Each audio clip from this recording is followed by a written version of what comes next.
మన కమల్ హాసన్ గారు ముసలి లుక్లో ఆ మర్మకలతో 2 వేలని ఇరిచి మెడగాని నడుము గాని విరిస్తే అక్కడికక్కడ సావాల్సిందే.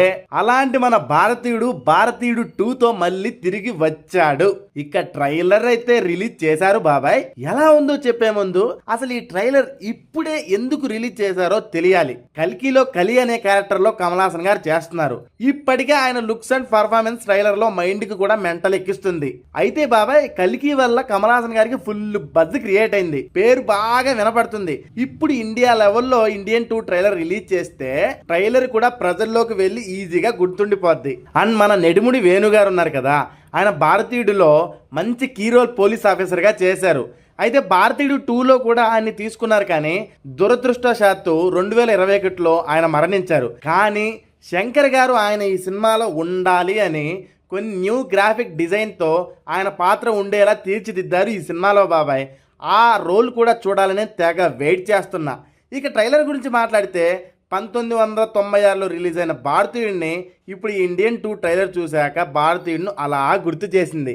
కాకపోతే లేటెస్ట్గా సిద్ధు క్యారెక్టర్ని ఇన్క్లూడ్ చేసి మంచి కీ రోల్లో కనపడుతున్నాడు. ఎస్జే సూర్య మంచి ధనవంతుడైన గోల్డెన్ విలన్గా కనపడుతున్నారు. ఇక బాబీ సిన్హా పోలీస్ ఆఫీసర్గా రోల్ ప్లే చేస్తూ రకుల్ ప్రీతి సింగ్, కాజల్ అగర్వాల్తో పాటు మన కమెడియన్ లెజెండరీ యాక్టర్ బ్రహ్మానందం గారు కూడా ఉన్నారండోయ్. మన అందరికీ ఫేమస్ కమెడియన్ యాక్టర్ అయిన వివేక్ గారు ఈ సినిమాలో ఉన్నారు. ఇక ఈ సినిమాలో ఆయన చూసి హ్యాపీ అవ్వాలని నాకు ఉంది. ఎంతైనా ఆయన కామెడీ టైమింగే వేరప్ప.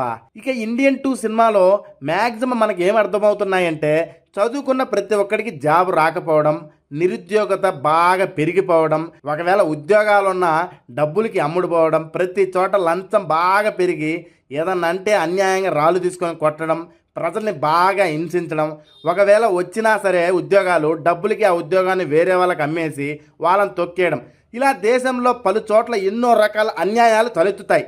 ఈ క్రమంలోనే కొందరి ఆత్మహత్యలు మరియు ప్రభుత్వం మరియు ధనవంతులు క్రూర రాజకీయాలకి మన సిద్ధార్థన్ ప్రజలు బాగా సఫర్ అయ్యి భారతీయుడిని గుర్తు తెచ్చుకుంటారు బాబాయ్. మన సేనాధిపతి అదే భారతీయుడు మాత్రం సమాజానికి దక్కట్టు మనం మారాలి అని గాంధీజీ క్రమంలో భారతీయుడు మారతాడు అనుకుంటా. ఇక సిద్ధు క్యారెక్టర్ కూడా మన భారతీయుడిని ఇన్స్పిరేషన్ తీసుకొని చిన్నప్పటి నుంచి పెరుగుతాడు అనుకుంటా. ఆయన సిద్ధాంతాలతోనే మన సిద్ధు ఫాలో అయ్యే క్రమంలో భారతీయుడిని మళ్ళీ మన సమాజంలోకి తీసుకురావాలి, ప్రజలకి భయం అనేది తెలియాలి అని మన సిద్ధార్థ ద్వారా మన భారతీయుడు కమల్ హాసన్ వస్తాడు బాబాయ్. అయితే ఈ సినిమాలో మన కమల్ గారి ముసలి లుక్ చింపి అవతలేశాడు అంతే. మీసాల లుక్ అండ్ ఆ గడ్డం లుక్ లో మన పాత కమల్ హాసన్ ని వేరే లెవెల్లో చూడబోతున్నాం. కేసీపీడి అనుకోండి. ఇక మర్మకలతో కరాటే ఆ 2 రకాల విద్యలు కలిసి ఒక ఫైట్ చూడండి. షర్టు లేకుండా 6 ప్యాక్ లెవెల్లో ప్లాన్ చేశారు. ఎంతైనా కమల్ గారు వేరే, మన శంకర్ గారి ఫైట్లే వేరే. ఐ మూవీ ఫైట్లు ఎలా ఉంటాయి, నెక్స్ట్ లెవెల్.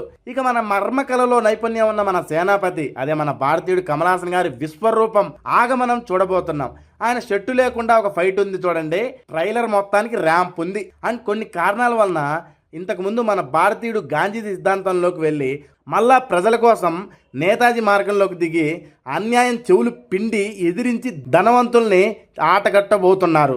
నాకు తెలిసి ఈ సినిమాలో భారతీయుడు మ్యూజిక్ అండ్ సాంగ్స్ మనం ఎక్స్పెక్ట్ చేయలేం. ఎందుకంటే భారతీయుడు సినిమాలో పచ్చని చిలుకలు తోడుంటే ఆ సాంగ్ ఇప్పటికీ పెట్టుకొని రిపీట్గా వినే సాంగ్ అది. ఆ రేంజ్ అయితే ఎక్స్పెక్ట్ చేయలేం. అండ్ ఇంతకు ముందు షూటింగ్లో జరిగిన క్రేన్ యాక్సిడెంట్ వల్ల కూడా సినిమా చాలా డిలే అయింది. కమల్ సార్ ప్రజెంట్ ఫేమ్కి తగ్గట్లు కూడా చాలా సార్లు రీషూట్ చేశారు. మరి అనిరుద్ సంగీతం, శంకర్ గారు ఇప్పుడు ఉన్న ఫేమ్కి తగ్గట్లు ఎలా తీశారో మన సినిమాలోనే చూడాలి. మన నెడుముడి వేణు గారు భారతీయుడులో ఉన్నారు. అయితే భారతీయుడు 2లో కూడా ఆయన తీసుకున్నారు. అండ్ 2021లో ఈయన మరణించాక శంకర్ గారు ఆయన రోల్ని తీసివేయడం ఇష్టం లేక, ఆయన లేకపోయినా సరే కొంతవరకు ఆయన ఉన్న సీన్స్ ని VFX and new CG technology ద్వారా సినిమాలో ఆయన రోల్ ని గ్రాఫిక్ గా డిజైన్ చేసి పెట్టారు. అండ్ ఆయన సీన్స్ కోసం కొంచెం డబ్బు కూడా ఎక్కువ ఖర్చు అయినా వెనకాడలేదంట. అండ్ అన్ని విధాలుగా శివాజీ సినిమాలో కొన్ని సీన్స్ గా కొంచెం అనిపించాయి బాబాయ్ నాకైతే. అండ్ సినిమాటోగ్రఫీ స్టైలు, మ్యూజిక్ అన్ని వేరే లెవెల్. అయితే భారతీయుడులో ఉన్న వింటేజ్ ని దీంట్లో తీసుకొచ్చే ప్రయత్నం అయితే చేస్తున్నారు. అది లేటెస్ట్ గా ఇప్పుడు టెక్నాలజీ ఎలా ఉంది, ఈ కాలంలో ఎలా ఉంటది అనే విధంగా భారతీయుడు 2ని తీర్చిదిద్దారు మన శంకర్ గారు. అండ్ కమల్ గారు, సిద్ధార్థ గారు నెక్స్ట్ లెవెల్లో కనబడుతున్నారు బాబాయ్. మ్యూజిక్ కండ్రి మరి సినిమాలో దాచిపెట్టారనుకుంటా. Let's see. Direction and story obviously Shankar అన్నని మనం రిచ్ ఇమాజిన్. ఎందుకంటే శంకర్ గారు ఒక్క పాటకయ్యే ఖర్చు మ్యాక్సిమం 15 నుండి 20 కోట్లు పెడతారు. ఇక సినిమా ఏ లెవెల్లో గ్రాండ్గా ఉంటుందో మీ ఊహకే వదిలేస్తున్నా. ఇక భరతుడు 2 ట్రైలర్ మీకు ఎలా అనిపించిందో కింద కామెంట్ చేసి, కమల్ హాసన్ గారి ఫ్యాన్స్ అలా లైక్ చేసి మన ఛానల్ని సబ్స్క్రైబ్తో పాటు పక్కనే ఉన్న బెల్ ఐకాన్ని కూడా అలా ఆన్లో ఉంచండి. హ్యాపీ అవుతా ఉంటా. నెక్స్ట్ వీడియోలో కలుద్దాం. జై హింద్.